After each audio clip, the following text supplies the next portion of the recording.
మంచిర్యాల జిల్లా మందమరిలో సింగరేణి 137వ ఆవిర్భావ దినోత్సవ వేడుకలు ఘనంగా నిర్వహించారు. ఈ కార్యక్రమానికి Mandamarri area general manager Radhakrishna ముఖ్య అతిథిగా హాజరై జెండాను ఆవిష్కరించి కేక్ కట్ చేశారు. ఈ సందర్భంగా ఆయన కార్మికులను ఉద్దేశించి మాట్లాడుతూ ప్రస్తుతం సింగరేణి సంస్థ కొంతమేర నష్టాల్లో ఉన్నందున ప్రతి కార్మికుడు బాధ్యతగా పనిచేసి కంపెనీ లాభాల శాతాన్ని పెంచే దిశగా కృషి చేయాలని కోరారు. ఉత్పత్తి పెంపు, వ్యయ నియంత్రణపై అందరూ దృష్టి సారించాలని సూచించారు. అలాగే కార్మికుల సేఫ్టీ సింగరేణికి అత్యంత ప్రాధాన్యమని పేర్కొన్న ఆయన గనుల్లో పనిచేసే ప్రతి కార్మికుడు భద్రతా నిబంధనలు తప్పనిసరిగా పాటించాలని సూచించారు. ప్రమాదాల నివారణకు యాజమాన్యం తీసుకుంటున్న చర్యలతో పాటు కార్మికుల సహకారం కూడా అవసరమని తెలిపారు. సింగరేణి సంస్థ అభివృద్ధి, కార్మిక సంక్షేమం కోసం యాజమాన్యం నిరంతరం కృషి చేస్తుందని రాధాకృష్ణ అన్నారు.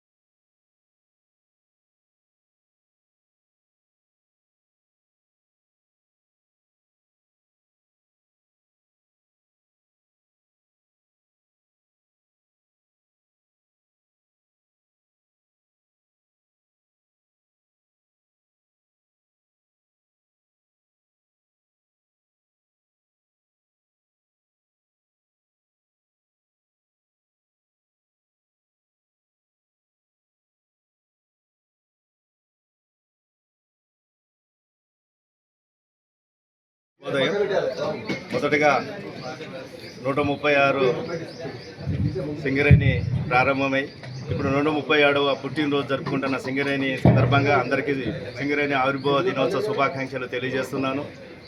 ఈ సందర్భంగా సింగరేణి ఇంకా ఎన్నో 100 సంవత్సరాలు ఇంకా ఇదే విధంగా కార్మిక సంక్షేమంతో పాటు నియర్ బై విలేజెస్ ప్రజల యొక్క అవసరాలు తీర్చుతూ డైవర్ఫికేషన్స్తో పాటు సింగరేణి ఇంకా సంస్థ పుష్టిగా ఉండాలని ఈ సందర్భంగా కోరుకుంటూ అందరికీ మరొకసారి సింగరేణి శుభాకాంక్షలు తెలియజేస్తున్నాం.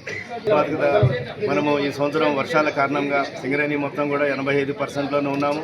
మన మందమరి ఏరియా ఇప్పుడు 63%లో ఉన్నాము. దీన్ని ఇంకా ఈ రానున్న 3 నెలల్లో అన్ని మన కేకేఓసి కూడా కొత్త అప్లోడింగ్ స్టార్ట్ అయింది. మనము ఈ యొక్క సమిష్టి కృషితోని ఉత్పత్తి లక్ష్యాలు సాధిస్తామని నాకు నమ్మకం ఉన్నది. ఇప్పుడు ఉన్న మన పోటీ మార్కెట్లో మనము ఏదైతే ఉందో క్వాలిటీ అనేది చాలా ఇంపార్టెంట్. క్వాలిటీతో పాటు ఉత్పత్తి వ్యయం తగ్గించుకుంటేనే సింగరేణికి ముందు మనుగడ ఉన్నది.